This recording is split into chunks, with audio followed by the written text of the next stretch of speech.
And welcome to tonight's meeting of the Fort Wayne Community School Board of Trustees. We are pleased to, we open every meeting with the Pledge of Allegiance, but we have some special guests with us tonight. The Wayne, would you be the color guard or? Okay. The junior ROTC color guard will present the colors. Hold. Forward.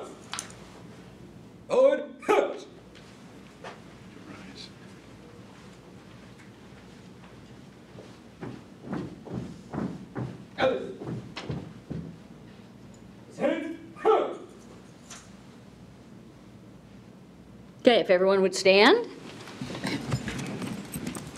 I pledge allegiance to the flag of the United States of America and to the republic for which it stands, one nation, under God, indivisible, with liberty and justice for all. Hold.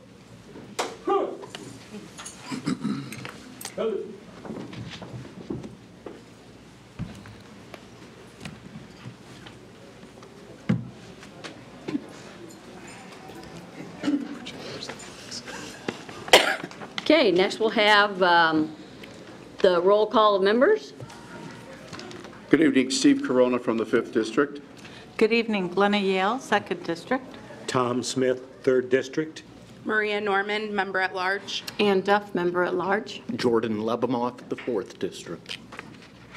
And to my far left is Janet Doherty, clerk of the board, and our superintendent, Dr. Wendy Robinson. Good evening. Good evening. And I'm Julie Hollingsworth, elected from District 1.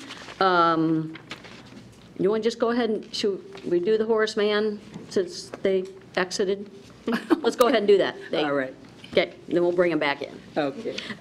So our first, we begin with awards and recognitions.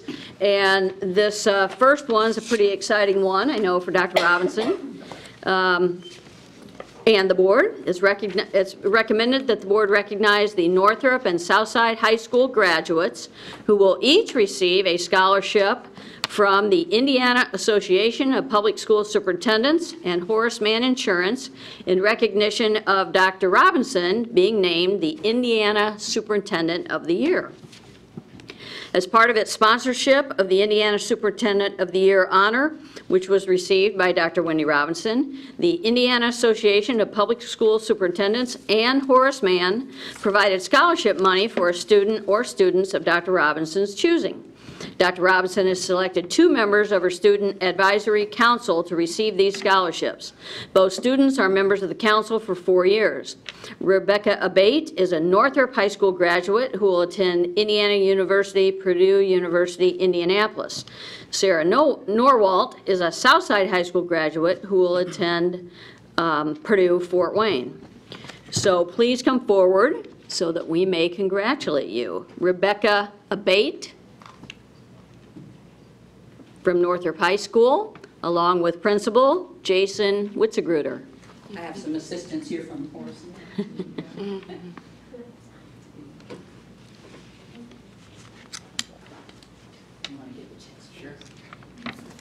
And while you're, before you present the checks, maybe you can talk a little bit about what Horace Mann does and why we're doing this tonight.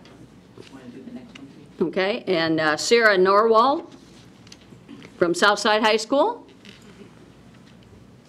along with Principal Carlton Mabel.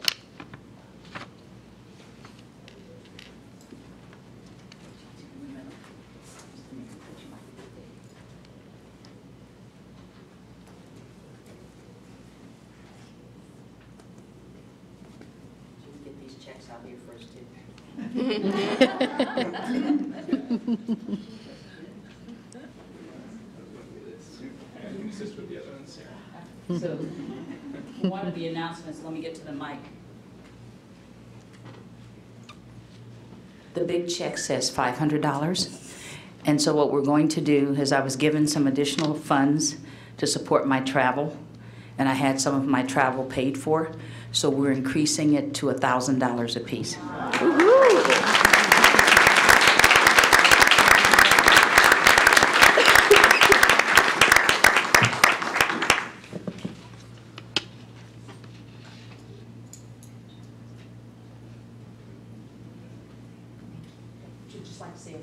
our horseman and what they're doing, how they support the superintendents in schools. Introduce yourself. Yes, my name is Aaron Rarick with Horace Mann. As a company, Horace Mann was basically founded by a couple of former teachers in Springfield, Illinois. Our entire company model is to support schools and educators in any way possible. Our little tagline, if you ever see it, is founded by educators for educators. We try to partner with a lot of the education associations throughout the state, so we're thrilled to be here as part of this presentation tonight. Thank you so much. Thank you for the support.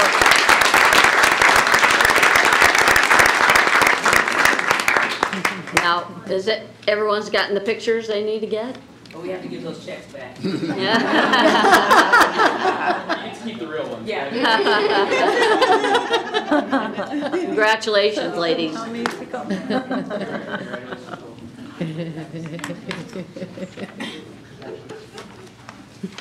And the funds will be handled through Study Connection the way we do all the other scholarships. So we just kind of pulled this together a couple of days ago. I apologize for not telling you in advance, but we think all that money should have gone to them anyway. So thank you. Okay, next we have the Air Force JROTC Outstanding Organization Award. It's recommended that the board recognize the Wayne High School Air Force Junior Reserve Officer Training Corps unit for being named an outstanding organization for the 2017-18 school year by the Department of Defense, Air Force Air University. The Wayne High School Air Force JROTC unit has been given the Outstanding Organization Award. This award recognizes the personal growth and accomplishment of the cadets, contributions of instructors and mentors, and the support of the school and local community. So we have with us Chief Master Sergeant Jeffrey Wepner, this instructor. Major Jeffrey Herman, instructor. The color guard members, and then John Hauser, principal.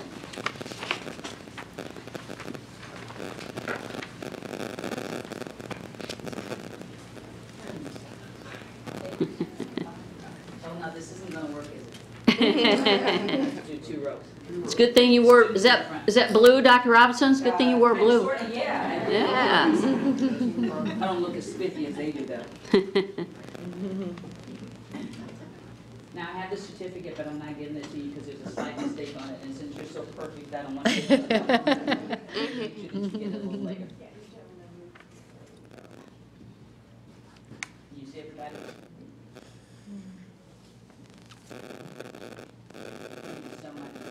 So would anyone like to say a few words about the program and, how many students it involves and?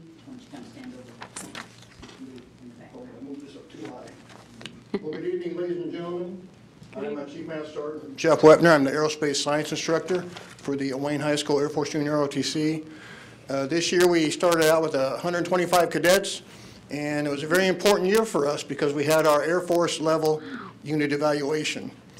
Now, this is my 4th year at Wayne High School, and this is our first inspection for Major Herman and myself. But the one thing I want to focus on tonight, like they said for the award, this is based on our cadets' accomplishments. We run a cadet-led program.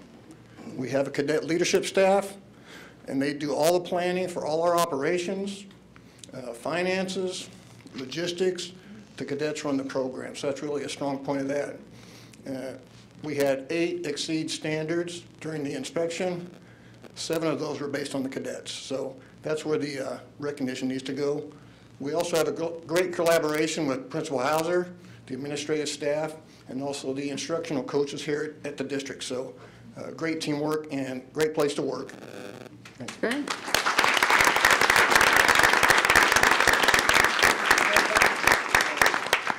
Just out of curiosity, when does a student enter the program? Can they enter at any time, or as a freshman, or what? No, it's at any time. Okay. We had a first-year senior this year. Typically, we don't like to do that, but if they want to take it just for 1 year, Sure. that's fine. There are over 900 and going on 1,000 Air Force junior ROTC units across worldwide, and we're one of those 1,000. There's also 300 high schools on a waiting list to get these programs. Now, they're valuable programs. So Air Force puts a lot of resources into these schools. So we are very, very lucky and honored to be here at Wayne High School. Do many of the students take advantage of the training, the high school training, to then enlist? Not that many. That's not our mission, by the way. Our mission is to build better citizens for America, and that's it. We don't push kids one way or the other. I tend to push kids away from the military. If anything else, if I see some, you don't want to go in. But that's not it. But we have a lot. We have from here, let's see, Jake Smith. He's probably going to, anybody else here that I know is going to list? We have Ty Johnson, Jake Smith, James Kleber, and Mr. Wright here, okay, Nick Wright. And they all plan on enlisting. So, or going to an officer training program, one of the two. So yeah, we get a fair share. A lot more in my high school I used to have when I taught in Detroit for a few years, so and it was very difficult for me to get some of our students to enlist, period. But Well, you added a nice touch. I know several of us were at the graduation ceremony, Maria and Ann and myself, at the Wayne graduation, and so you added a nice touch to that ceremony as well. yeah, and it's unfortunate the other high schools don't have one of these programs, but like I was telling Chief earlier, hey, we can be rented out if you want. If other high schools want to rent us for a couple hundred, it's the Air Force Junior ROTC fundraiser. We need some more, there you go. some marching gear for these kids. Just a suggestion. Well, thanks to both of you, Thank you. too, for your leadership. You're welcome. Thank you.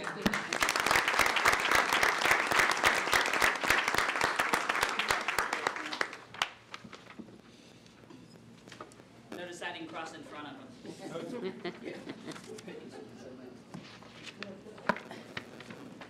Okay, next on the agenda is the State Track and Field Awards. Recommended that the board recognize Northrop, Snyder, Southside, and Wayne students who placed in the top 10 at the State Track and Field Finals in June. The Indiana High School Athletic Association State Track and Field Championship was held June 1st and 2nd in Bloomington. Track teams from across the state competed. Fort Wayne Community Schools had top 10 finishers from Northrop, Snyder, Southside, and Wayne high schools. Shatan Vaughn, a senior from Northrop, took the state championship in the 300 hurdles. Northrop also had a first place finish in the girls' shot put from Alicia Tenney Williams. The Northrop boys team, I believe, correct, finished 4th overall in the state. Okay. So please come forward when your name is read so that we may congratulate you. Do you have that big stack of certificates? Okay. So first we have, we'll give the families a little bit of time to come in. Okay, so first we have the 4x800 relay that finished 3rd place. Tyler Kleiben? Okay. First time I've seen it. Sorry about that. Nick Derrickson, Jace Phillips, Jack Brokaw, and Jalen Royal. And then Shatan Vaughn, okay, our state championship winner in the 300 hurdles, as well as 4th place in the 110 hurdles and 3rd place in the 4x400. Dylan Kirkwood,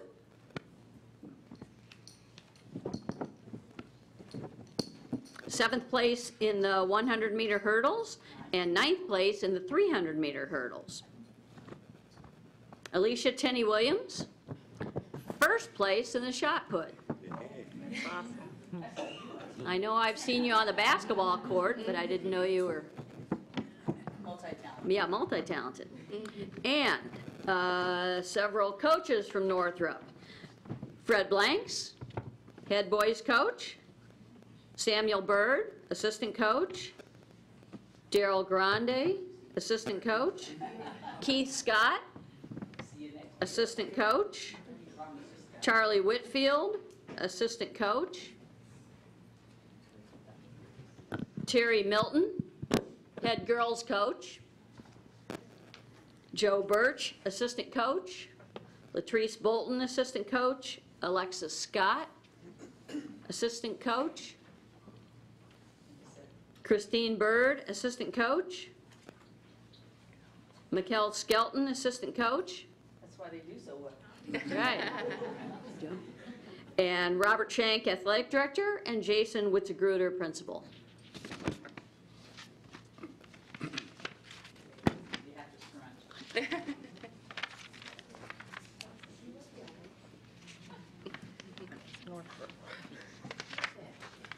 Here, I didn't do anything. You get in the front.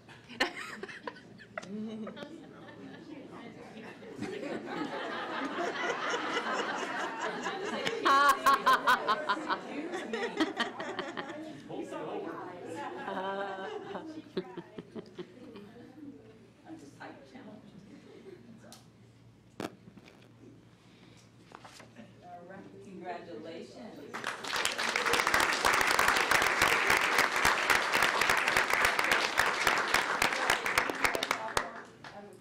All right, see you next year. And wear the bling again. See you next year.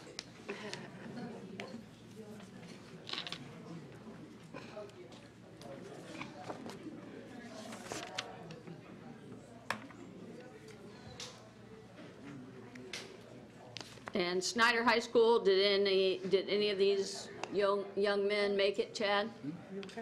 Okay, okay. I'll read their names. Jesse Hamlin in the 1,600 meter run. Michael Hoppert finished 9th place in the 4x100 relay, along with teammates Elijah Maxwell, Alonzo Derrick, and Michael Brewer. So, Southside High School. Southside High School finished in the boys state tournament, 4th place in the 4x400 meter relay. Caden Long, Prashawn Boyd, Diamond Talton,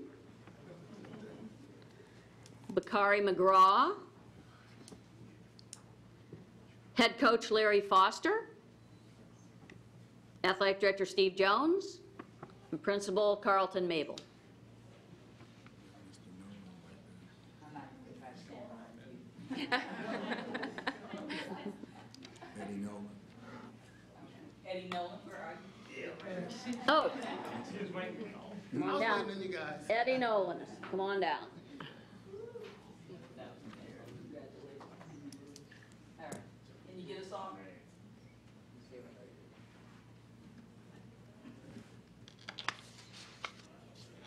Is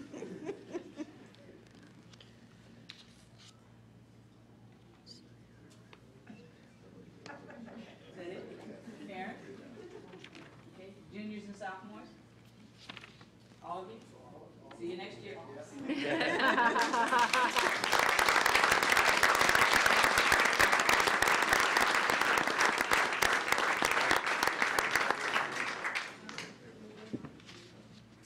look so fit. I love this time of the year. And from Wayne High School, we have Craig Young, who finished 3rd place in the 100-meter dash.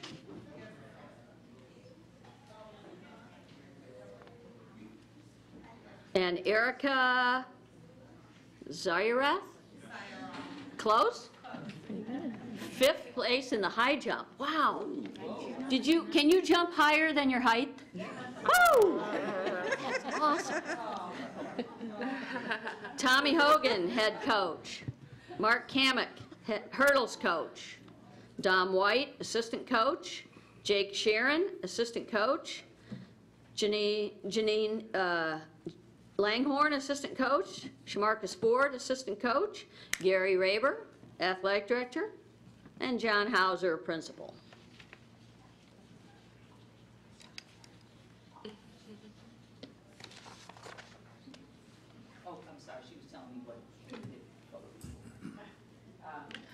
that again out loud. She broke the school record. Oh, really? Awesome. Congratulations.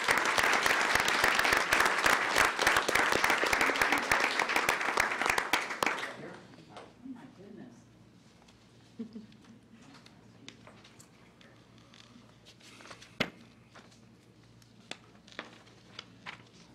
that it, Karen? Sophomore, junior? I'm sophomore. Wow. Awesome. Congratulations.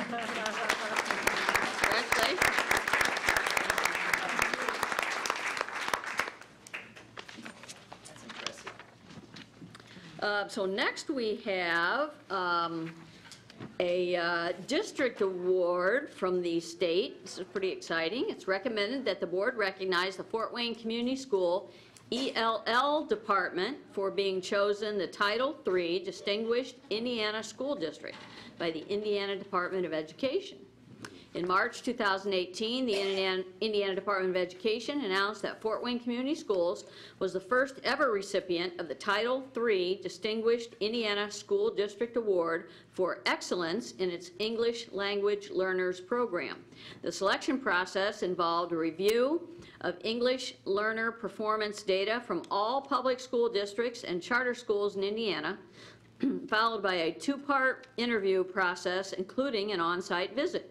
Fort Wayne Community Schools received the award because of its commitment to student success, strategic programming, rigorous instruction, and inclusive school culture and family and community engagement.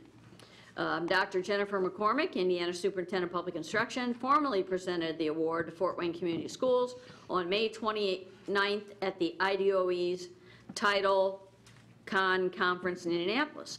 The award comes with a $10,000 supplement to the Indiana's Title III grant to support the education and engagement of English learner students and families.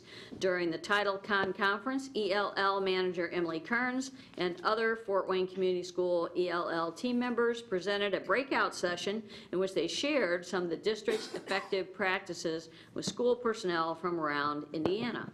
So please come forward so that we may congratulate you. Emily Schwartz Kearns, ELL manager. Gina White, ELL coach. Juanita Hilliard, ELL coach.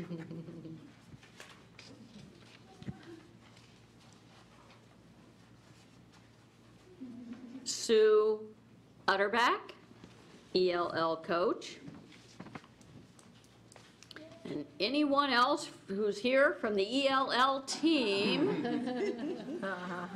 too numerous to mention, please come forward.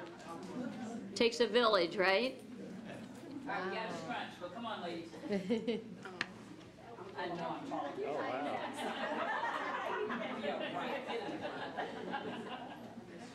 All right, come on. Can you get us? Awesome. We have to see your face.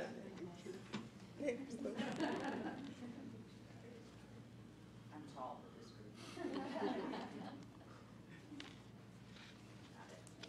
group. Is that it?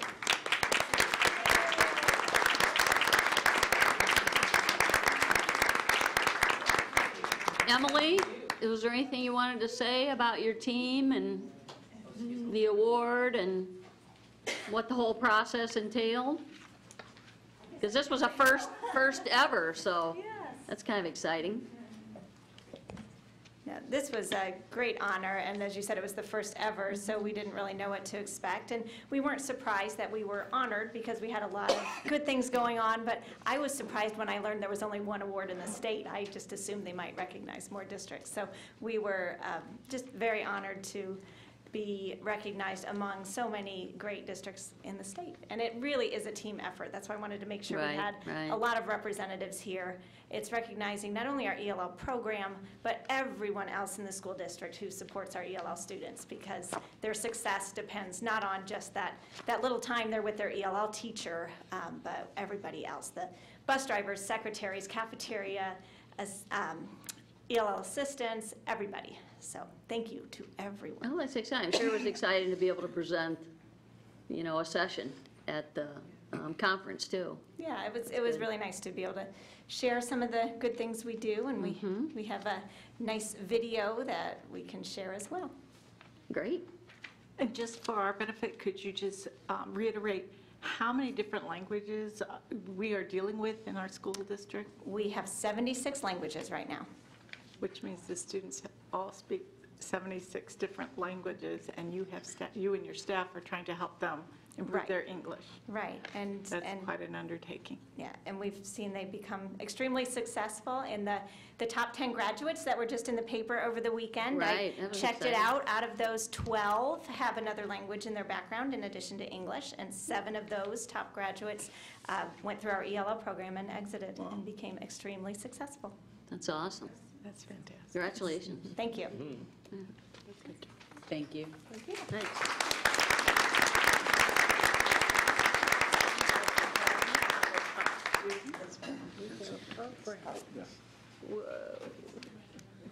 And our next award is, it's recommended that the board recognize the financial team under our CFO, Kathy Friend, and the entire Fort Wayne Community School District for the results of the 2-year State Board of Accounts audit. The Indiana State Board of Accounts recently completed its audit of Fort Wayne Community Schools for the 2 years ending June 30th, 2017. At the exit conference conducted April 19th, they reported 0 audit findings. The State Board of Accounts representative said that for a 2-year audit period covering one of the state's largest subdivisions, to have no comments is very impressive. This successful audit is a result of the outstanding financial team and the district units following correct procedures. So you have to come forward as your name is read so that we can congratulate you, beginning with Chief Financial Officer Kathy Friend,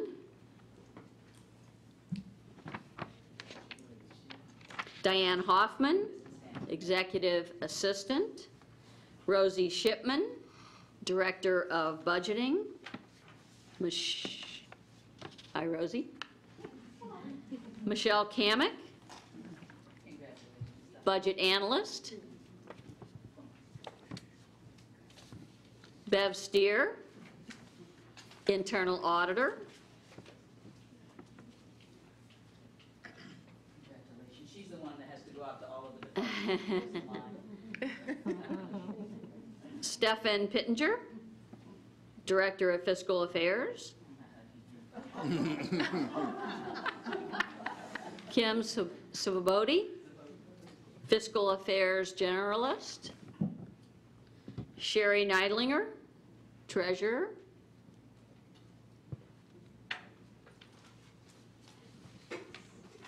Leslie Didion, Accounting Clerk, Brenda Morales,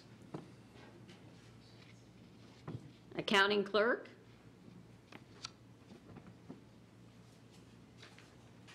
Jeanette Priest, Accounting Clerk,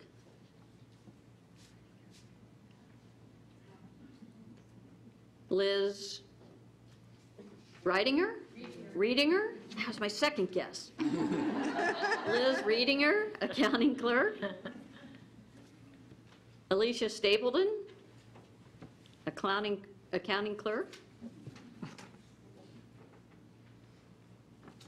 Amy Hendrickson Lung, Payroll Supervisor.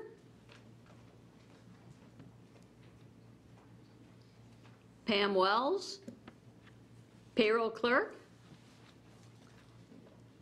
And Wanda Brown, Payroll Clerk.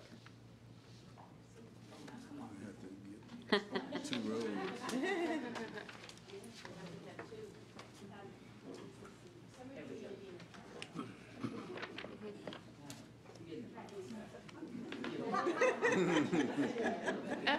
course not.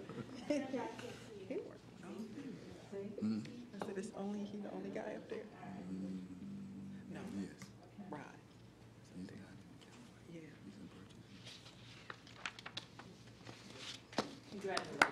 Congratulations.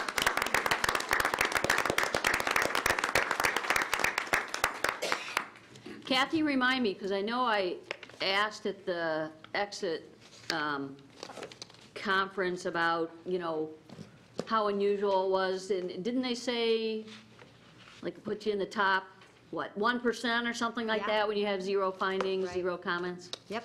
That's awesome. Yep. Has it happened to you before? No. And you, how about, because you worked for the city of Fort Wayne, too. Right. Ever happened there? Nope. That's Nope. awesome. Nope. And I want to add, I really appreciate this team. They are awesome, making sure that everyone else is compliant too, and we are very fortunate that throughout the district, those people that are submitting things to us are doing a good job too, following the procedures and the policies that the board has set, and when they don't, this team makes sure that they do, and they learn from that. So the whole organization really is highly aware of the fact that we are stewards of the taxpayers' dollars, and so we take it very seriously. Very good. Well, congratulations to you and your team. Thanks. Yeah. And by the way, you will not bother us at all. You worked a full day, you want to leave. They want to see the vouchers get approved.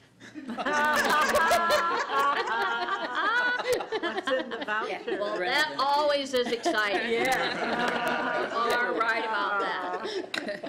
Okay, so. Drum roll. Can we have a drum roll? Drum roll, maestro. So, next on the agenda is the consent agenda, and those are items that come to us every meeting. They include approval of the minutes from our last meeting, May 21st, which board members have already seen. Vouchers and payroll. It's recommended that the board approve vouchers for the period ending June 11th and payroll for the period ending May 11th. And of course, those vouchers are public record and can be viewed by members of the public for 7 years or something. And then there's the personnel report. And Dr. Robinson, was there anything you wanted to highlight on the personnel report? No, I don't want to delay the vouchers being approved. Okay, so, Madam Chair, I'd move approval of the 3 items listed under the consent agenda. Second. thanks, Steve. Thanks, Glenna. Seeing no comments. All those in approval, voting for approval signify by saying aye. Aye. Opposed? There you go, unanimously carried. Have a good evening. Okay, we have no old business, and that brings us to new business. We have a temporary interfund loan. Maybe this is what they're waiting for. It's recommended that the board approve all interfund loans necessary to eliminate deficits in certain funds of the corporation as of June 30th, 2018. Cash deficits in any fund of the corporation are not allowed at the end of the fiscal year.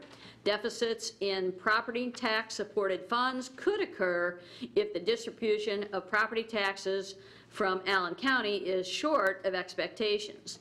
Normal timing differences between revenue and expenditures in the general fund could cause a temporary deficit. State statute allows temporary transfers between funds if certain requirements are met. The treasurer will make all necessary transfers and report the loans to the board. And Chief Financial Officer Kathy Friend can answer any questions. Do we have a motion and a second? Move approval. Second. Thanks, Tom. Thanks, Maria. So Kathy, are there any transfers that need to be made? We just don't have the report yet? Right, we don't know yet until we get the Until final about distribution. 2.5 weeks? Yeah, yeah. Okay. But that way, we can do it without, with having your pre-approval to do it. So. Okay, gotcha. And by the way, I just, we get that Indiana legislative insight. Do you get that? Mm-hmm. Did you see in there that there was a school district somewhere in Indiana that somebody, take a look at it, it's at the back. Somebody made a mistake on the property tax levy, and so they collected an extra $1.1 million from not a very real big taxing unit, but they get to keep it, is that right? Oh, now that part I don't know. Well, so they were going to use it to retire debt. They're going to pay down, a one-time only pay down on their debt. Right, Yeah. right, but anyways. take a look at Maybe it. that'll happen to us someday. So you saw it too? Yeah, I Saw did. it too, right. Okay. So anyways, no other questions, comments? Will we, if there are any deficits, will we be informed of what those are? Yeah. Or okay. Yep. I'll just put it in The the July weekly, meeting or something? in the weekly to you. Okay. Yeah. Okay. Yep. Okay. Okay. All those in favor of approval then signify by saying aye. Aye. Opposed? Okay, next it's, we have the Student Basic Accident Insurance and Athletic Insurance. Recommended that the board approve a 2-year agreement for student accident insurance through K&K Insurance Group, Inc. at a cost of $158,833 per school year for 2018-19 and 19-20. The underwriter for the recommended insurance is Axis Insurance Company, AM Best rated A+. K&K Insurance Group, Inc. has their own claims processing department in Fort Wayne. We received proposals from 6 agents specializing in student insurance. K&K Insurance Group, Inc. provided the lowest premium for the coverage we requested. The premium for the basic sports and accident insurance for the 2 school years will be $154,766, and then a $20,000 $374 reduction from this year, 17-18. This will provide a $25,000 maximum medical benefit with $0 deductible for each student. The premium for catastrophic coverage will be $4,067 for, I assume, each of the 18-19 and 19-20 school years, a $908 reduction from 17-18. The coverage with a maximum benefit of $5 million is for middle school athletes only. The HSAA provides catastrophic coverage for high school athletes, and K&K Insurance Group, Inc. is the current agent for this coverage. Optional policies are available to parents to provide 24-hour coverage and/or extended dental coverage at the expense of the parents. So questions can be addressed by Stefan Pittenger, Director of Fiscal Affairs. Do we have a motion and a second? So moved. Second. Thanks, Jordan. Thanks, Maria. So, any questions? Just curious about the decrease. How do we manage to get a $20,000 decrease in our premium? I think it's For us. primarily due to claims experience. We've had a few good years in a row. I need to knock on wood or something, but very good claim experience. And that might be attributed to somewhat more people with health insurance that could be part of it, or Medicaid or the other programs. So it also may be attributed to just more safety emphasis in the schools and in athletics, too. I would hope that that contributes to less injuries and of that nature. So. Any other questions? Okay, thanks, Stefan. All those in favor of approval then signify by saying aye. Aye. Opposed? Okay, next we have an intrusion detection and access control security systems. It's recommended that the board approve the purchase and installation of intrusion detection and access control security systems from Tyco Integrated Security, South Bend, Indiana, in the amount of $752,549.46. This project will replace the existing intrusion detection and access control systems at all Fort Wayne Community School locations. The current intrusion detection system communicates via analog telephone lines and will be replaced with a new system that communicates through our Internet Protocol network with cellular backup, which allows for faster and more reliable communication. In addition, we are upgrading our current access control system that closely integrates with our intrusion system and our IP surveillance camera system. Once the project is completed, it will greatly improve integration between these 3 major security systems. In addition, a 5-year service maintenance plan is being purchased at an annual cost of $38,811.90, along with an annual monitoring fee of $39,984. Funding for the project will be from a combination of Capital Projects Fund and the School Building Basic Renewal Restoration and Safety Project, our referendum bond. Request for proposals were sent to 21 prospective proposers with 5 responding. Tyco Integrated Security was selected for the contract award because their proposal was determined to offer the best overall value to Fort Wayne Community Schools. Dottie Davis, Director of Security, and Kenneth Kamek, Supervisor of Structured Services, are available to answer questions. Do we have a motion and a second? So moved. Second. Thanks, Steve. Thanks, Glenna. Questions? My understanding is that this is a significant step up for us, that from what we now use, that this really has taken us to the next level. We'll actually be able to grow into this system as well, so it's not just going to meet our needs currently, but will in the future.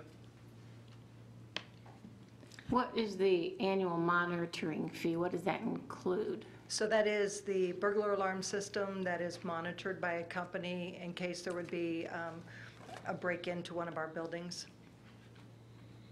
Is there any capability for metal detection at any of our schools' entrances, or do we have plans for any such devices? We do not currently have plans for those devices. And will this system prevent people from walking into the school carrying weapons? No, it will not. However, there is a new system that's available on the market right now called ferromagnetic systems, and some buildings are now starting, especially government buildings, are starting to install those. So we are looking at what that might look like and the cost, but it's certainly not included in this package. Okay.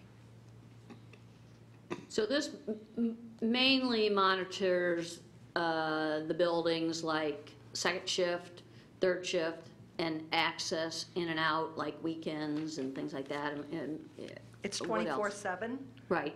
The system is available 24/7. So with this new system, when you swipe your badge, the camera systems there will also take your photo so that we know it was actually Julie You. Hollingsworth that was using that badge to enter the building. But what, during the school day,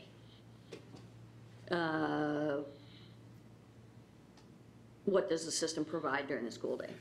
Well, certainly our milestone camera system that we have and the video systems that are monitoring Right. all that, we'll be able to go back and review that footage should there be an investigation that is required. Okay. I had a couple questions with regard to the amount. I figured out that it's a little over $14,000 per building that we have. Is that equipment and installation at all of the buildings? Correct, and that's not just school buildings, that's all facilities. Okay, so that would even lessen that amount. Okay. Yes, ma'am. So, okay. And then do you have a timeline for this project? Will these all be done before school starts in fall, or? It's a one-year project. Okay. For installation. Okay. Who was your math teacher? This really cool lady. Any other questions? So quick on her feet. Okay, thank you. Thank you.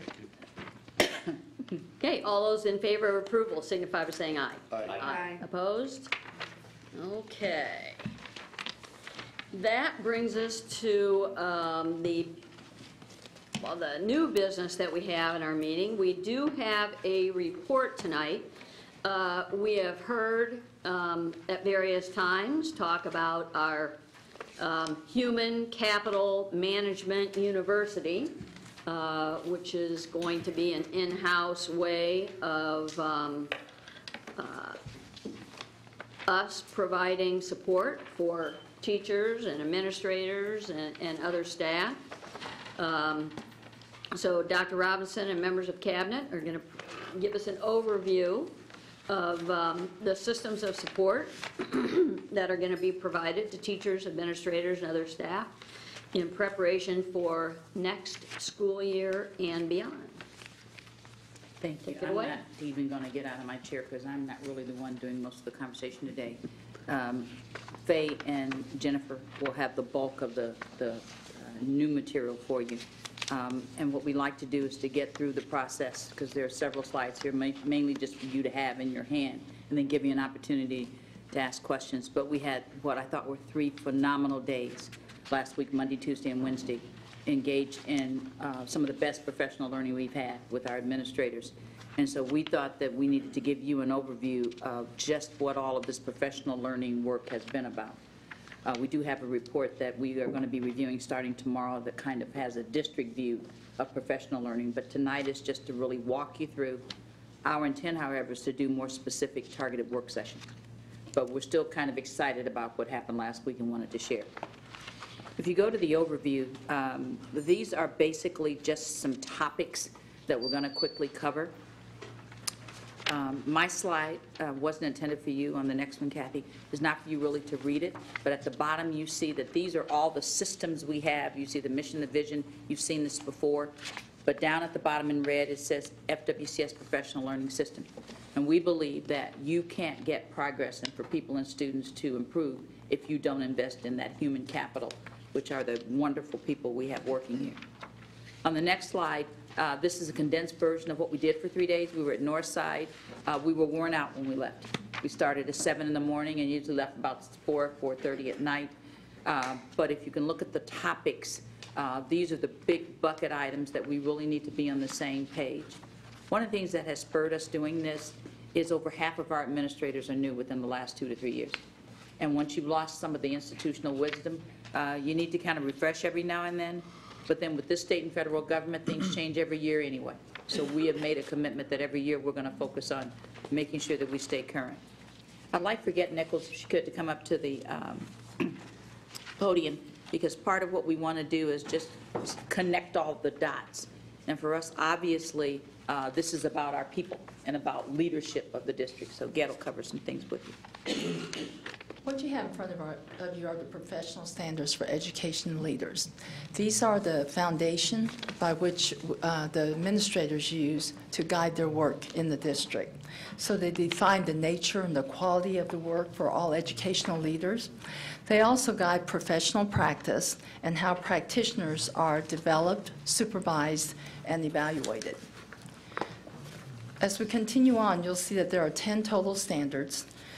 They are, the standards have an emphasis on students and learning outcomes.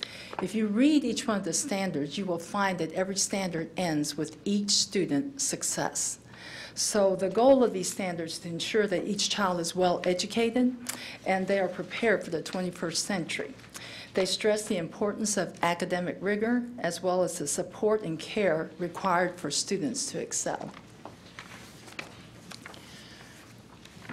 The logic model have the outcomes to inform the 12-month plan and schedules the professional learning for adults in the school in an environment of learning communities. So within each long-term outcome, the goal is to make sure that these long-term outcomes are accomplished by the end of the school year. So as we look at our logic model, which informs the 12-month plan, we see those 3 long-term outcomes. The administrators, the counselors, the teachers work within professional learning communities. So in that, we have professional learning communities for principals, assistant principals, guidance coordinators and counselors, and also teachers and teacher team leaders. The directors personalize the coaching and monitoring for leadership in implementing the district work. So they use the logic model to guide the work of the school improvement plan and the pyramid for success. And the pyramid success has 2 sides: the curriculum, which is the academic side, and then the readiness to learn, which is the positive behavior supports for our students. Then we think about the intermediate outcomes, and the goal is to reach those intermediate outcomes by March 2019. Our school improvement plan outlines the PL and the action plan for the long-term, the intermediate, and the short-term outcomes. The teaching and learning cycle is the continuous improvement cycle that all schools follow to ensure that we're continuously growing and improving. The short-term outcomes, which we hope to reach by December 2018, are the first steps of our action plan in our school improvement plan. They will be monitored by the level office and the principals to ensure that adult behaviors are changing to address the learning needs of our students. We will also monitor for the implementation of the school improvement plan, the curriculum, and the positive behavior supports within our pyramid for success.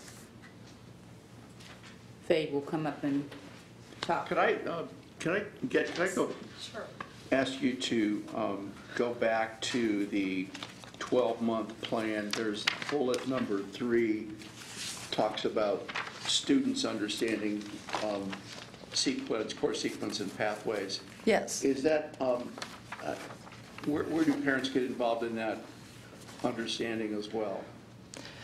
Yes, in fact, we plan to have some back-to-school nights this fall where teachers and administrators will explain to the parents what those new college graduation pathways are and what the FWCS sequence will be. Because I know earlier in the year, we were talking about the changes that the state is going to impose on all school districts, and that all of that will be in place in 4 or 5 years. But I know that parents really weren't following that as closely as we were. And I think it just is helpful that with every opportunity we have to make sure that we repeat that message. Absolutely. In fact, we have already worked with our PTA council and informed them about the new graduation pathways and our course sequence, where we are heading with the academic lift that we are asking of our students.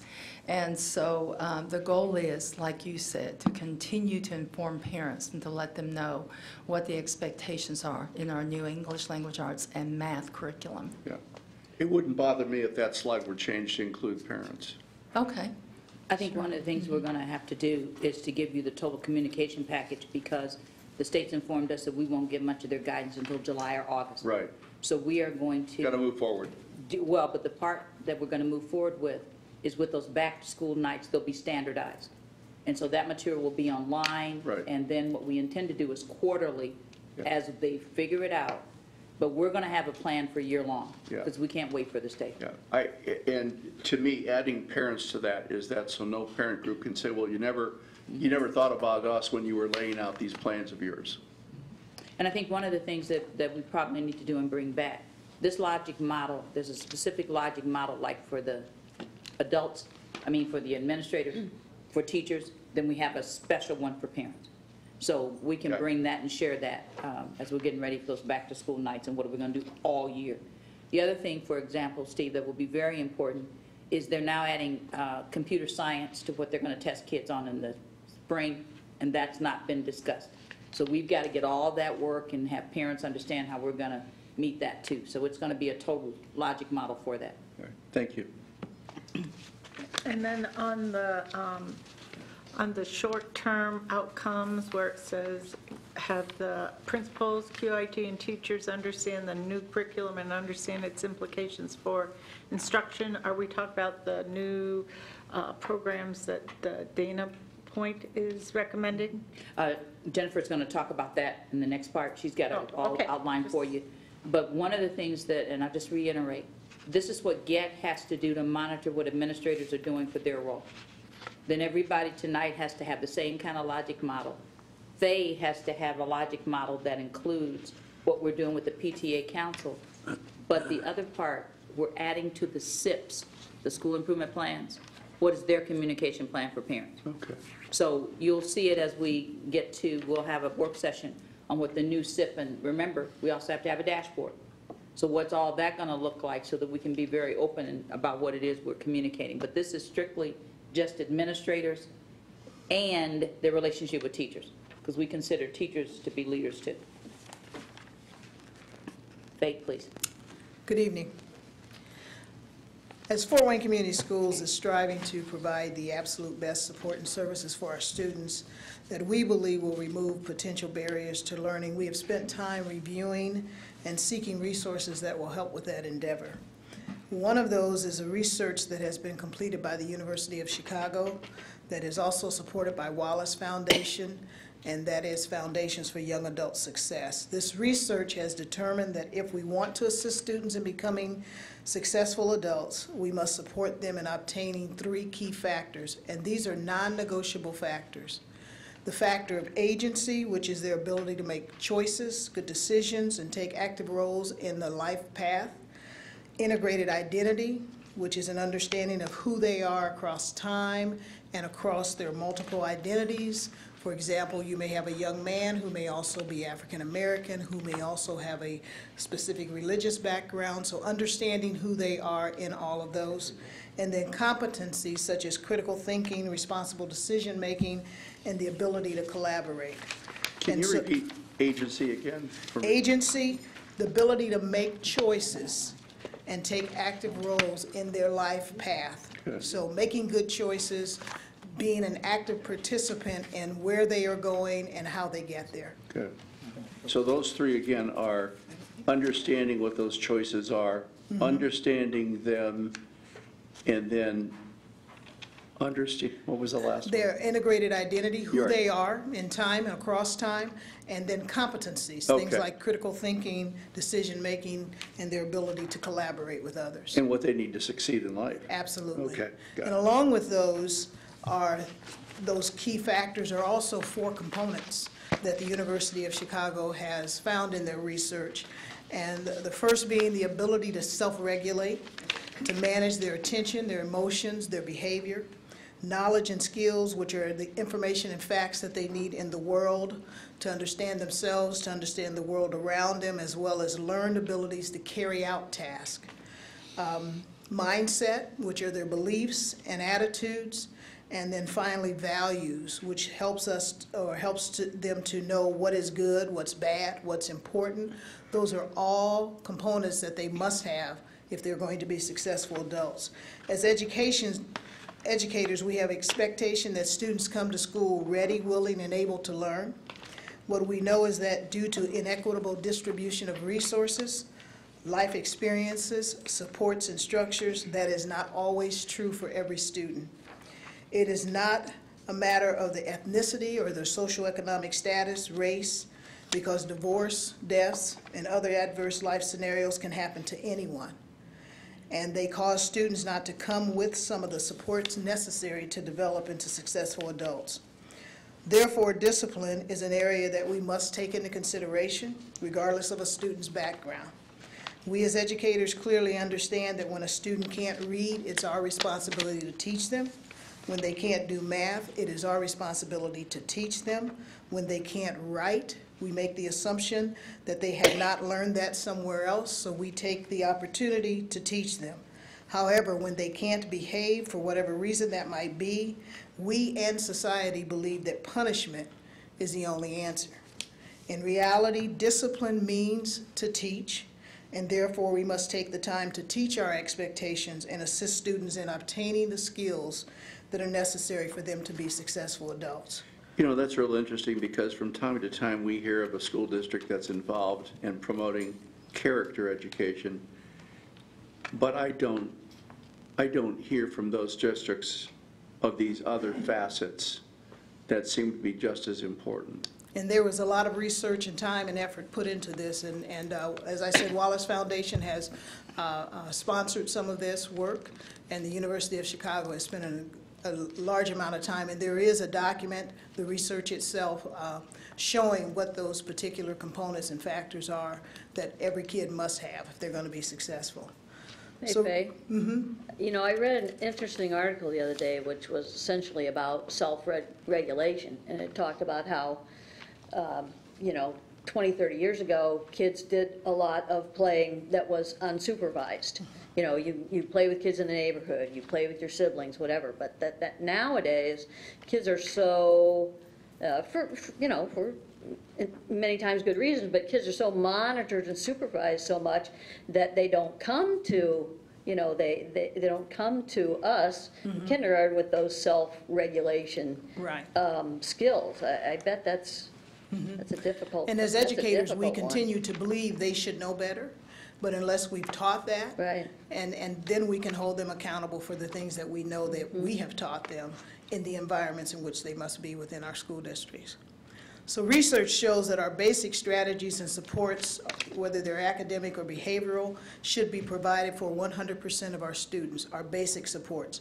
But we know that will be sufficient for about 80 to 90% of the students. These initial supports are what we refer to as Tier 1. Other students, whether they are students who struggle or students who are advanced, will need more. They will be the 5 to 10% of our students who fall in Tier 2 and need more support. And yet there will be another group of 1 to 5% of our students who will need even more than that, and those supports are found in our Tier 3. So when we consider the knowledge that we've learned from the University of Chicago's research and how that aligns to our pyramid of success, we have decided that our vision of positive behavior must include 3 foundational components to get to agency, competency, and those other factors and components, and that all Fort Wayne Community Schools teachers and administrators must know them.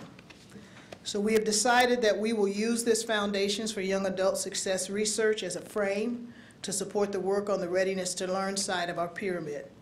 Since it is critical to ensure that all adults working with our students are prepared to support students, we have decided that the 3 components we must use as our foundation is brain research, adverse childhood experience, the knowledge around that and understanding the impact that that has, and restorative practices.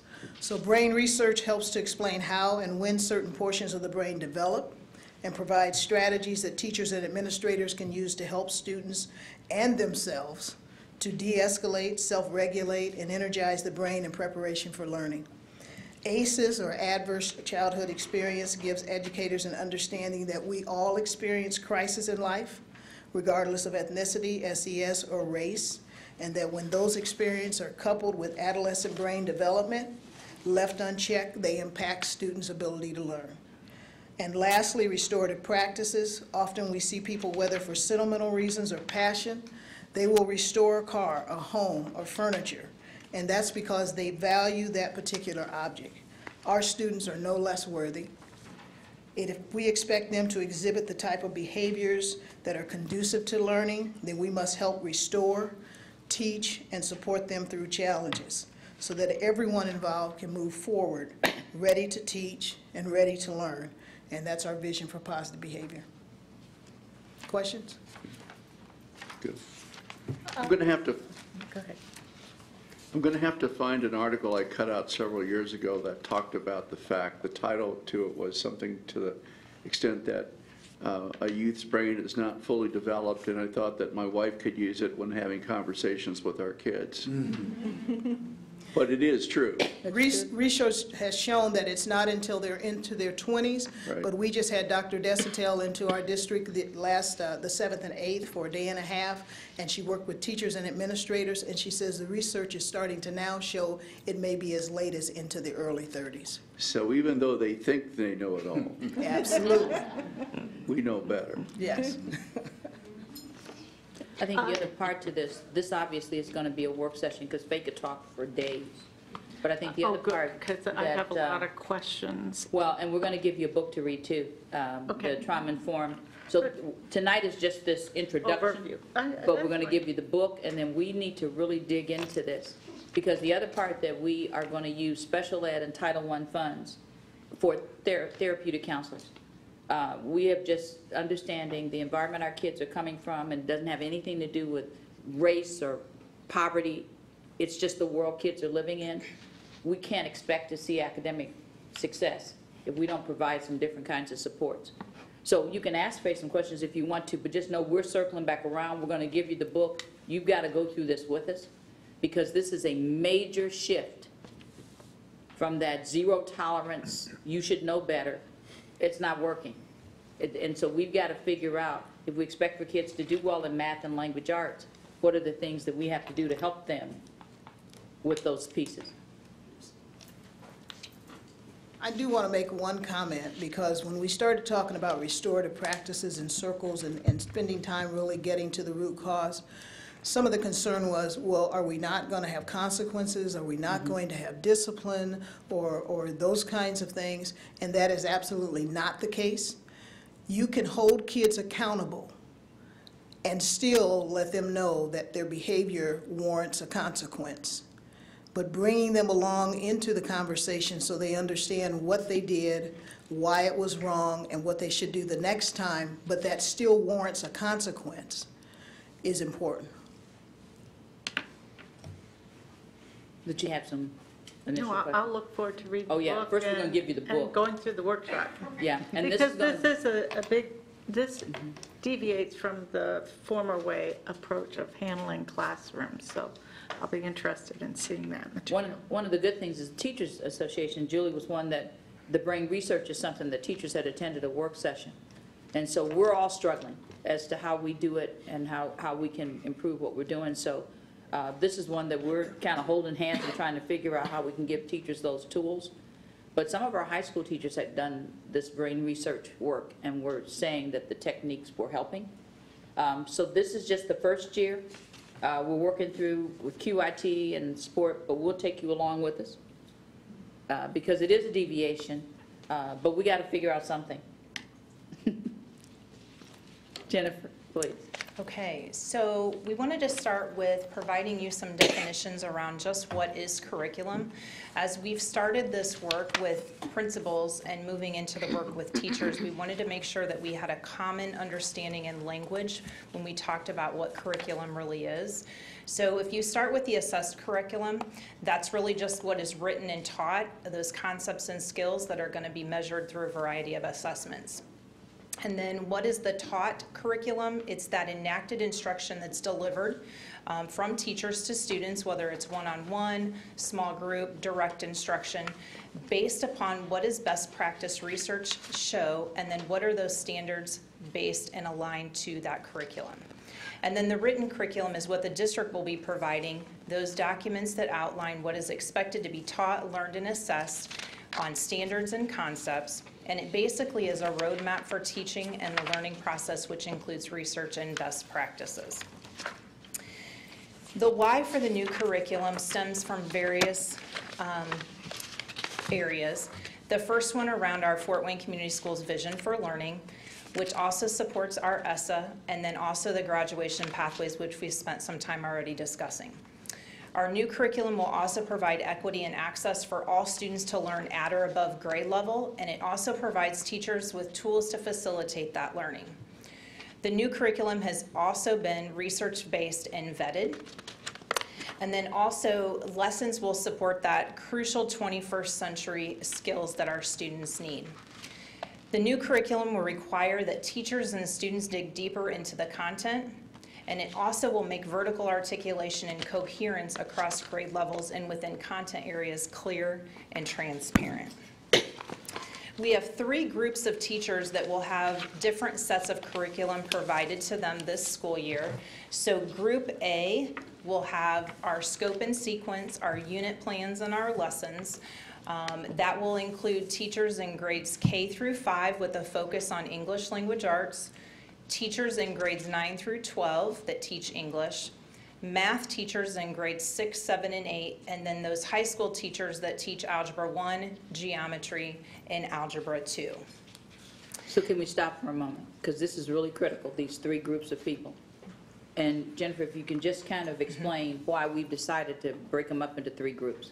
So we've put them in 3 groups because of the work being so intense this summer with the curriculum writing. We knew that there was no way that we could write curriculum. And as we get later into the presentation tonight, you'll see we're going to have 140 lessons that teachers are going to be creating. And so based upon the level of the work and the lift that we need to have happen, especially in grades 6 through 8, and us having all of our incoming 8th graders be in Algebra 1, we had to streamline it over a 3-year process of what made the most sense. So Group A, Group B, and Group C will have the different levels of resources available to them, and we wanted to be specific so that they knew what do they have in place to use in the fall, and then what supports will be in place, whether it's from a building level instructional coach, a district coach, or one of us is from the curriculum department. So in Group B, this group of teachers will have the scope and sequence and then the current learning designs. So that'll be teachers that teach grades 6 through 8 English. They'll have the scope and sequence, which they'll implement, but then they'll also use learning designs to help facilitate their work around developing units of studies and their lesson design, or their lesson plans. And then teachers in grades K through 5 in math will also have that scope and sequence for them to implement, and then they'll use our current learning designs to develop new units and lesson plans. So Jennifer, when you say learning design, so you mean kind of directions or an outline for developing a lesson plan? Yes, so our learning unit? designs are processes that we have in place. So learning designs 1 through 3 are around that, going back and looking what are the standards, how do we analyze those in creating a scope and sequence or a skip, and then it moves into the assessment building and then into developing those units and lessons. So it's a process to use to create those extra layers to the teaching. And then Group C are teachers who teach anything outside of English and math that are not currently in Group A or B. So your sciences, your social studies teachers, your related arts, your elective courses, some of your higher level math courses, they will just use their current learning designs. And as Dr. Robinson said earlier, we do know that computer science will also be tested in grades 4 and 6, so we're working on some modified scope and sequence and units and lessons for teachers in grades 3 through 6, as well as knowing and recognizing that science standards, the 2016 standards, will be implemented in the fall as well. So what work and supports do we need to do there? So even though science and social studies are 2 years down the road with us writing that curriculum, we know we have some just-in-time needs that we're going to work through and support teachers with. Now, the learning designs are what we've been working on. There are 12 of them? 12. And that's how we started off before we got Dana Centerpoint, helping teachers figure out how do you actually start with the standards when we first got the new standards, tear them apart, and help them create their own lessons and then their own assessments. So we figured if they had that basic knowledge, then once we can layer that on over the next 3 years, they at least have something that they're working on. That it's all the same knowledge and background. So I thought this is very important that you understand every teacher in this district isn't jumping into brand new lessons. It's a load issue. And so that's why they're broken up into 3 groups, but everybody's working on it. It's just not at the same level of intensity. So just like we had definitions for curriculum, the written, the taught, and the assessed, we also have definitions around scope and sequence. What are the unit plans and the lesson plans? So the scope and sequence is just this. It's the scope of the course for that particular grade level, of the standards to be taught and learned by the end of that course completion. Then the sequence tells us when are those standards to be taught and learned to lead to mastery. So together they define for stakeholders the needs to be taught and learned and expected in order of teaching. You have in front of you a hard copy of a scope and sequence. We figured it was easier for you to look at it in front of you versus on the screen. Hey, and I want to Jennifer? I'm sorry. Just one question. Yes. So the scope of most courses would be provided by the state of Indiana, correct? Correct. And so But not the sequence? Correct. The scope is there, but not the sequence, yes. So if you take a look at the scope and sequence that you have, either on the screen or in front of you, I want to highlight just a few things. One of the important things is to recognize that the scope and sequence has been developed in draft form for our curriculum writing this summer, because we know as we bring teachers together, we're going to make sure that they have a voice in that. It's written for 140 days of instruction. We know that we have testing that is going to occur. We also know that we may have inclement weather that's going to occur. And so based upon 180 days of school, we know that there's some flex time. It also, if you start at the far left of your paper, it tells you what that unit topic is. So in this case, it's operations with whole numbers. And then it moves into what is the unit description, and then also the essential questions that align to that unit. And then the next column is around the number of days. And in each unit, that number of days is a suggested amount, and it may change based upon the needs of your students in your classroom. So in this particular case, this unit may take 15 days. Then it leads into what are those process standards that we want to be deliberate around instructing our students with, and then into the resources. And so where it says BI, that stands for Big Ideas, which is our current textbook material that we have. And then AM stands for Agile Mind. At the elementary level, then they would see potentially math in practice, as well as Go Math as their options. And then we're also looking at a supplemental math resource for them that's either web-based or an app to help support some of those gaps that we know might be there. And then you look at that last column, and we have very specific grade level standards. We have then also the next layer, so that next grade level standard. And then we also have what's called the JIT, or just-in-time standards. Those are there for potentially students who, when we're teaching automatically at grade level day 1 and we're not starting with review, there may be students in your classroom that are going to need some additional scaffolding to be successful. And as we've mentioned, we will have that math lab built into the 6th, 7th, and 8th grade classes, to where those just-in-time skills can be reinforced through either reteaching, acceleration, or some independent practice time. Then, if I'm understanding correctly, we're sort of creating teaching plans for all of our teachers across all of our levels, so that the teachers know, hey, here's a protocol that you can use to move the children forward so that they hit their targets. yes. Yes, and when teachers have access to this scope and sequence, they will have access pre-K-12 so that they can see where they fit in the big scheme of things. So if I'm teaching 3rd grade math, I need to know what happened in K-1-2 math and where I'm heading for my students in 4, 5, and 6 and beyond. So they'll have access to all of that. The next layer to that plan is the unit plan. And so this is where it identifies where standards are bundled into those sections to teach and assess students through concepts, the big ideas, the essential questions. It provides explicit instructional plans with the why, the what, and how of teaching, including ideas and standards for cross-curricular instruction. So as teachers are taking a look at that and they're working this summer in those curriculum writing teams, they're going to be able to look for natural connections for science, for social studies, for English language arts. So they will be creating these as well. And then the last piece to the puzzle is the lesson plans. And this is where those are those day-to-day plans of content to be taught. Teachers will have this template available for them to use and create more specific instructional plans with decisions on plan elements based on student needs. So this is just the first page of that template. On the second page, it goes even deeper into that go beyond piece in the math lab for math. And so if you think about the scope and sequence and the units and the lesson plans, those all come together as a way to provide resources for teachers that will be very specific around where we're heading curriculum-wise.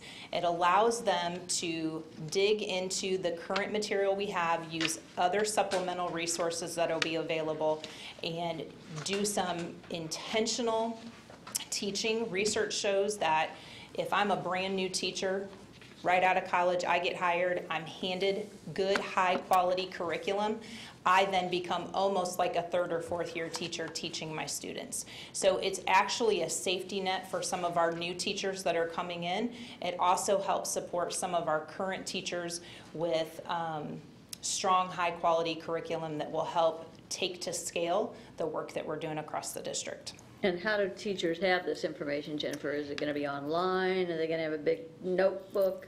So with the LMS system, they'll have access to it there, because if we tried to print for you the pre-K-12 scope and sequence, it does not print very well. So they'll have it available electronically. Okay. They can then go in and print the units and lesson Right. plans if they so choose, but that will be a holding place. Also, our curriculum website will be a holding place.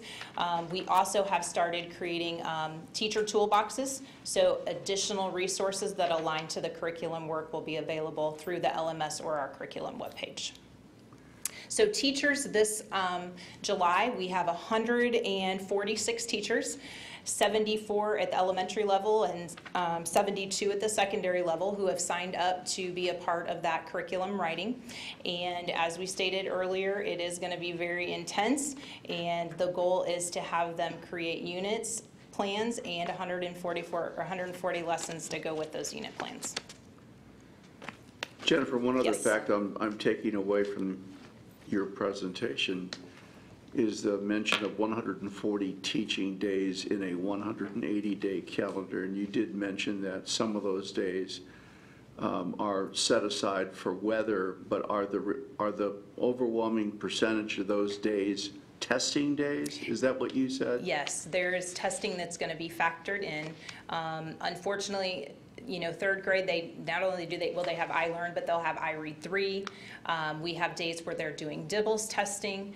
Unfortunately, that's a piece to what we're dealt with in the state of Indiana, that we assess our students a lot. So we wanted to be mindful of that and build enough wiggle room so that when we're ready to go, students have been at least introduced some of this before testing may hit. I think at the proper time, we need to remind our state legislators of the incredibly overbearing burden we have with respect to testing, because it comes at the expense of time on task. Absolutely. And that was what all the noise was about 2 years ago, and we had the committee work, and we are now in a situation where we probably have even more complicated testing than we had before we started. So I think this is something that, one of the reasons we're going to this is Sure. we can't count on the state to give us necessarily that plan. Yeah. That's why this work has to happen. We're going to get some pushback. When you say 140 days out of 180 we've already had, we're taking away teacher creativity. We're Right. trying to save you some time, because our creative teachers are out there trying to find these resources on their own now, frustrated, spending hours. And what this is not only do we give you what the basic guts of what you need to do, we give you the resources. So it's going to take us a little while to give people, but I think once teachers see it and start seeing the value of it, but no, we're even more. It is what it is. We don't establish the rules, so we have to maximize the days that we do have when we teach. Absolutely. Yep. And move on. I'm curious, Jennifer, what does the state of Indiana say is enough days to cover the scope of an Algebra 1 course or, you know, 6th grade math? Yeah, I'm I mean, when you look at what's out there on the state websites, they don't give the number of days. They just they say, don't? here's what you need to cover. Okay. And it's for that course. Right. And so it's Right. left up to the adults teaching that course Right. to determine how Okay. much time is spent. Okay. So we've tried to kind of streamline and give some guidance around, it should take this amount of days for this unit, this amount of days for that, give and take, versus you may have some kids who may need some more just-in-time Sure. remediation, and you may have some students who are going to get it right away, and then how do we accelerate them and move on to that next Right. unit? And with testing being one time next year, later on in the spring, we have a little bit more opportunities to dig deeper before we have that first test. This kind of reminds me of Blue Apron. I get a box at home that has all the ingredients, all the resources. And then I get a nice little sheet that tells me what I have to do, how long it's going to take to do this, move on to the next step. At the end of the evening, I have a meal. Yes, that absolutely. I make my kids cook for me. Do I understand from what you say, and I may have heard this before and forgot about it, that next year there is only going to be one testing window? Correct. Okay, so that's Yes. and is that going to be in May? Yes. Or is that, okay. Yep. I don't remember the dates exactly, but Right, it's right, toward right, the end of right. the school year. Okay, Yes. so, but that's another thing to consider when you say you're gonna have 140 lessons, you've got to get it done before testing starts. Yes. One of the concepts that is just phenomenal, and I just want to applaud Jennifer and Tracy and the work that they have been doing with Dana Center, Centerpoint. The whole idea that we have spent and still spend too much time remediating. And that, remember when you ask about how you're going to spend 104 minutes? Experts say you start out with the new learning. The key is in how much time you give kids to practice and how you map out when you give them the new learning. And so that's going to be difficult for us that always think the second grade teachers think they have to review what the first grade learned. That's not best practice. And so not only are we giving them the lessons, the professional learning and all the support, all of our coaches have to be trained, all of our interventionists, everybody is going through this work because it's new for all of us how we're going to approach this. So great work being done. I just wanted to thank Jennifer and Tracy for that. So you're pretty confident you can get all this done in 12 days in July? We are very confident because not only are we doing it for math, we're doing it for English. I know. And principals and administrators will have PL next week around the English piece of it, so. That's going to be a project. It is, but Good we're luck. ready for it. Good. Charles is going to wrap it for us, and I've got one slide after him. Okay. About 4 or 5 years ago, we started on our FWCS Human Capital Management Framework. This framework we shared with you previously, but what we were trying to do internally was outline what should be our strategies around recruiting, skill and talent development, succession planning, leadership, and total compensation. And the bedrock for that, you see it in the center, is professional learning.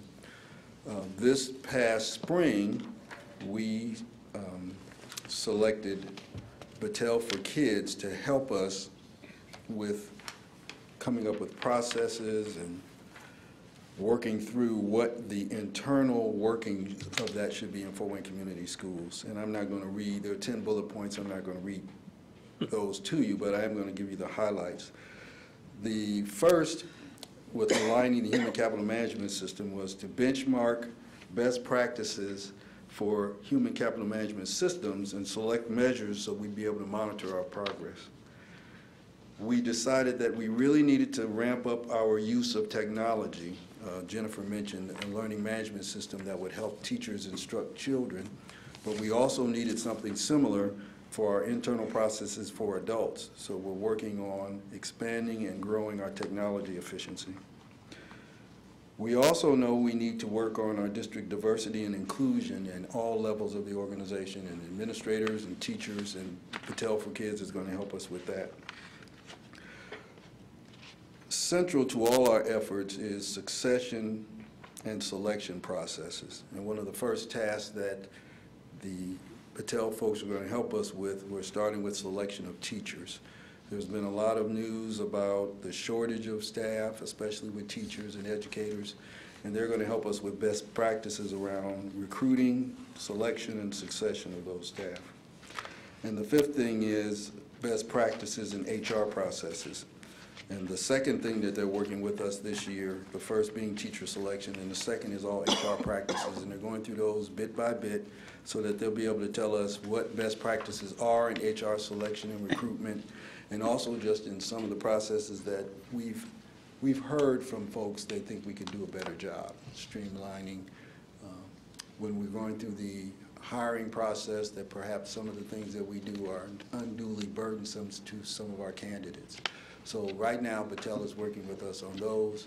They have a mapping process, and they like to do things in stages, so they're working on the teacher selection and HR processes. Once we're done with those two, probably in late December, then they'll pick up 2 more things that they'll work on. But their processes, working with Battelle, will last the next 3 years. So that is, in a nutshell, what we're doing with Battelle for Kids. And this is just the first year. There are 2 more years long-term. And as Dr. Robinson has already mentioned, we're going to have a work session to go more in detail about some of the things that we're doing. Thank you, Charles. Any questions? If you just go to the last slide, obviously all of this sounds good, but how we're going to know whether it's working and what's been the impact. So obviously before the fall, we have to have the wrap up of what suggestions based on all this work. It will change what our balanced scorecard looks like and what we're measuring.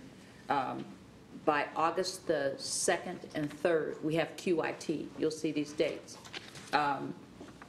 We have June Leadership for Principals and on this Wednesday, that massive curriculum writing, but also at the same time, we're doing crucial conversations with administrators. We're looking at how do they do a better job of supporting teachers with their evaluation process. July 31st, which will be here by tomorrow, is when we start all over again, and then huge days. August the 2nd and 3rd, we're going to have about 700 teachers and administrators together for 2 days, figuring out what all this looks like, because that curriculum work, the behavior work, has to be in their school improvement plans. It has to be in department plans, which impact the balanced scorecard, which for us, what's the dashboard look like? What are we going to talk about quarterly? So just wanted to give you a real high level. It's difficult to put that in like a 15-minute conversation. I hope you can see the depth of work that's being done, but we intend to schedule a very specific work session on each one of these topics and give you some reading assignments before also. Good. Because there's a lot of intense work being done that we need to talk through. So just questions in general of any of us. We gave Tracy a slight reprieve because she got married a couple weeks ago. It's been, what, 2 weeks? Is this the second week? She couldn't remember her name at leadership. It's now Reed, but she couldn't remember. But she has been integral to pulling the Dana Center Point work together. Any questions of any of us? No honeymoon? Did you allow that or not? She's going to in another couple of weeks or so. We didn't prevent it, but seriously said, I can't leave right now. It's really, really, really different work. And the thing I appreciate is that all of us are a part of it. None of us is doing individual work anymore. And the 3 days we spent this week demonstrated that. So just want you to get a high-level view of all the intense work we've been doing. So First day of school for students is the 13th then, is that right? 14th. August 14th. Mm-hmm. And on that 10th, that August the 10th, that's the first teacher day, we intend to be very specific about our work around phase work and the curriculum work. So that whole day is after we've done some individual work with groups of teachers, pulling it all together about what the expectations are. And that'll be the first part of the that part. But then 4 times next year we meet with QIT. So on a quarterly basis, we're going to be informing teachers of what the next steps will be. So thank you for listening. Any other questions of us? This was really good. It's a lot of work. Yeah, good presentations. A lot of work. So with that, we're done. I'm curious when, because we also talked about, Charles, you know, the Human Capital Management University, where like a teacher, like if you have a teacher who's really good at project-based learning and they want to offer a course to other teachers, Right. What's our target for having something like that up and running? This summer, we're doing, like Dr. Robinson mentioned, crucial conversations. We have the University of Washington that's coming in to talk about focused feedback, and they're going to work with administrators and coaches, teachers. Next year, we want to expand that. In the fall, as a part of HCM University, we're going to have a an HR certification course that directors are going to go through, and in the summer, and Dr. Robinson's already signed up, we're going to have that for administrators and for some teachers, and then over time we hope to expand it. So next year we'll have crucial conversations, and we'll do the focus feedback, and we'll do the HR certification, and then we'll just keep expanding it. Okay. A part of the work that Patel is going to help us with is making sure that we can give folks micro credentials when they take that. Yeah. Last week we had a couple of webinars where people were learning about, okay, how does that work? And it is a great deal of work to make sure that we have the necessary information. So I would say by the time Patel leaves in 3 years, we'll have expanded the classes so that there'll be multiple offerings and people will be able to sign up for them. And one of the things, just being honest, we have to work through with the Teachers Association, when you start having teachers present, we don't intend for them to do it for free. So what's going to be that structure, and what do you do to demonstrate that you have the talent and the knowledge to present? And the other piece to this it's like peeling the layers of an onion. What really happens with our coaches, and what kind of skills should they have, and our interventionists? And so that's what Battelle, being honest, we're just not quite ready for all that yet. And we're trying to make sure that we have all the systems and structures in place, because once you start that, that's a lot of moving pieces. The first piece to it, and Jack presented a little bit on this, is the unified classroom. There's a talent management system. There's the school, the learning management system. All of that stuff has to be in place, because once you start having people do different things, who's tracking it? Right. So that won't be for another year or two, but teachers are actively involved in all the stuff that we're doing. And where they're involved right now will be in the QIT process and in the writing.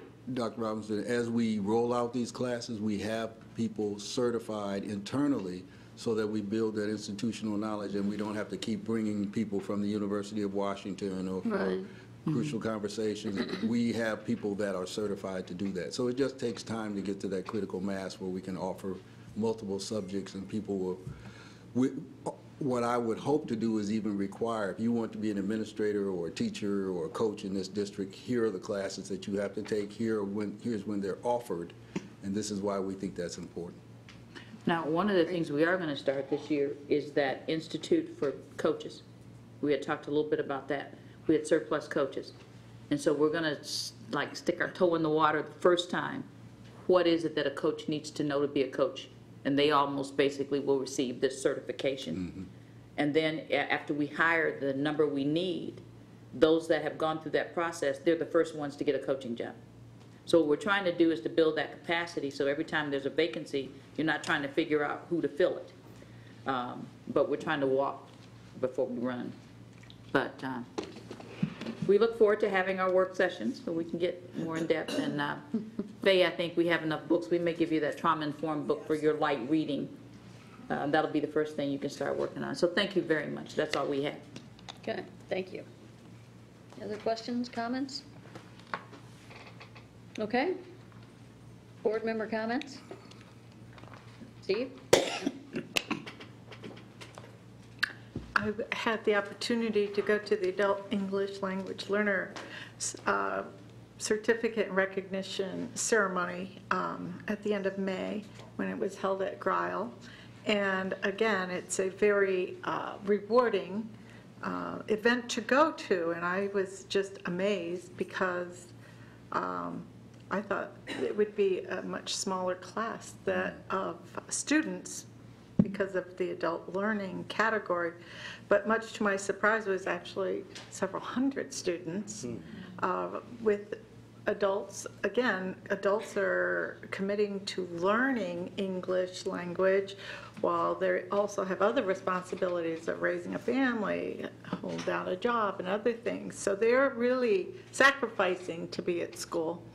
And so there were adults from 30 different countries out of those hundreds of students, which again is a tribute to our English language learning department and all that they are accomplishing and achieving and helping all these people who are adjusting to a whole new culture, a whole new language, and all the challenges that represents. So again, good job to you and your department. No comment tonight. Maria? No comment. No comments. No? Dr. Robinson? Just one word, graduation. I appreciate everybody being there. We, once a year, get to see the fruits of everybody's labor. And I think the part that I love about graduation are the kids that are fighting back tears because they're so excited they're graduating, and you can tell they're scared to death.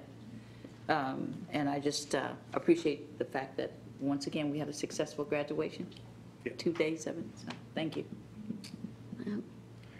And I went to, the construction trades had an open house for one of their projects. They did this was a side project. They build a house every year, but their side project this year was to finish a tiny house, a container house. Yeah. It was really cool. Somebody's going to use it for some sort of, vacation. but it's in a container that's going to be carted somewhere, and it was really interesting to see. Plus that, you know, if you haven't had a chance to get over to construction trades or, I mean, any of our vocational programs, it's just really, it's neat to see the kids, you know, involved and talk to some of them about what they're going to do post-high school and, you know, the apprenticeships or the additional schooling that they're going to get. Some of them already have jobs lined up, and it's always exciting. And appreciated being at Northside's graduation this year. It's always, like you said, Dr. Robinson, an exciting time. It is. Mm-hmm. So we meet again in a couple weeks, right? Yes, June we do. 25th? June 25th. Okay. So I don't have anything else if we want to entertain Move for adjournment, Madam Chair. Okay. Second. Thanks, Steve. Thanks, Jordan. All those in favor of adjourning, signify by saying aye. Aye. Aye. Opposed? Okay, if anyone wishes to address the board, the microphone